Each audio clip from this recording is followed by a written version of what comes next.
مجھے نہیں لگتا یہ ویڈیو ہر کوئی پوری دیکھ سکتا ہے۔ آج کی کہانی شروع کرنے سے پہلے ایک بات یاد رکھیں، اگر رات کے 2 بجے آپ کے دروازے پر مسلسل 3 بار دستک ہو تو دروازہ کبھی مت کھولنا، کیونکہ جو چیز تیسری دستک دیتی ہے وہ اندر آنے کے بعد کسی کو زندہ نہیں چھوڑتی۔ حمزہ نے بھی ان باتوں پر یقین نہیں کیا۔ وہ راولپنڈی کے ایک پرانے گھر میں اکیلا رہتا تھا۔ یہ گھر اس کے دادا سے اسے ورثے میں ملا تھا۔ محلے والے اکثر اسے وارن کرتے، بیٹا رات کو اگر دروازے پر دستک ہو تو کبھی دروازہ مت کھولنا۔ حمزہ ہنس دیتا، انکل یہ سب وہم ہے، لیکن وہ نہیں جانتا تھا کہ کچھ وہم حقیقت سے زیادہ خطرناک ہوتے ہیں۔ پہلی رات کے ٹھیک 2 بجے دروازے پر ہلکی سی دستک ہوئی۔ حمزہ کی آنکھ کھل گئی۔ اس نے موبائل دیکھا۔ صبح کے 2 بجے تھے۔ وہ آہستہ سے اٹھا اور دروازے کے قریب گیا۔ کون ہے؟ خاموشی۔ اس نے دروازہ کھولا۔ باہر کوئی نہیں تھا، صرف ٹھنڈی ہوا اور خالی گلی۔ وہ ہلکا سا مسکرایا، ہوا ہوگی، اور واپس جا کر سو گیا۔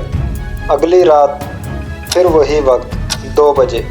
اس بار دستک تھوڑی زور سے تھی۔ حمزہ فوراً جاگ گیا۔ اس کے دل میں عجیب سا خوف آیا، لیکن اس نے خود کو سنبھالا۔ کون ہے؟ مذاق بند کرو۔ کوئی جواب نہیں۔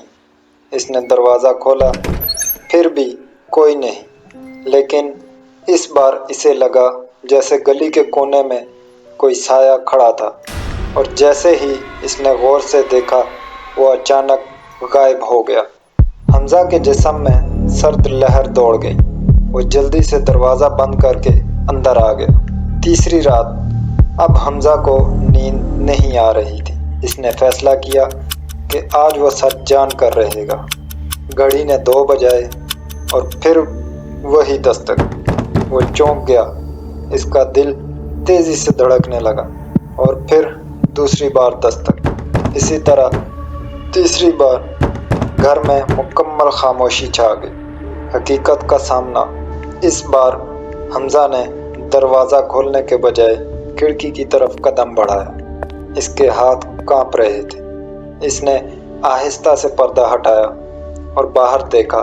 وہاں ایک لمبا سیاہ سایہ کھڑا تھا، انسان جیسا، مگر انسان نہیں۔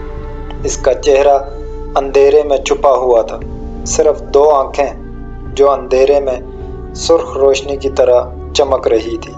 حمزہ کا سانس رک گیا۔ اچانک دروازہ خود ہی ہلنے لگا، جیسے کسی نے باہر سے زور نہ لگایا ہو، بلکہ اندر سے کوئی اسے کھول رہا ہو۔ حمزہ پیچھے ہٹ گیا۔ اس کی ٹانگیں کانپ رہی تھیں۔ دروازہ آہستہ آہستہ کھلنے لگا اور پھر مکمل کھل گیا۔ وہ سایہ دروازے سے اندر داخل ہوا۔ ہر قدم کے ساتھ کمرے کی ہوا ٹھنڈی ہوتی جا رہی تھی۔ حمزہ دیوار کے ساتھ لگ گیا۔ اس کی آواز بند ہو چکی تھی۔ وہ چیز اس کے بالکل سامنے آ کر رک گئی۔ پھر ایک بھاری سرد آواز گونجی۔ پہلی دستک، اطلاع ہوتی ہے۔ دوسری دستک، وارننگ۔ حمزہ کی آنکھوں میں آنسو آ گئے۔ اور تیسری، وہ چیز آہستہ سے جھکی اور اس کے کان کے قریب آ کر بولی، تیسری دستک، اجازت ہوتی ہے۔ اگلی صبح محلے والوں نے دیکھا کہ حمزہ کا دروازہ کھلا ہوا ہے۔ وہ اندر گئے۔ گھر بالکل خاموش تھا۔ ہر چیز اپنی جگہ پر تھی، لیکن فرش پر خون کے نشانات تھے جو دروازے سے باہر جا رہے تھے، اور دیوار پر خون سے لکھا تھا، اس نے تیسری دستک کے بعد دروازہ کھولا۔ اور اب جب آپ یہ کہانی سن چکے ہیں تو ایک سوال آپ کے لیے۔ اگر آج رات ٹھیک 2 بجے آپ کے دروازے پر 3 بار دستک ہو تو کیا آپ دروازہ کھولیں گے، یا خاموشی سے بیٹھ کر اپنی باری کا انتظار کریں گے؟ کمنٹ میں ضرور بتائیں۔ اور اگر آپ ایسی مزید خوفناک کہانیاں دیکھنا چاہتے ہیں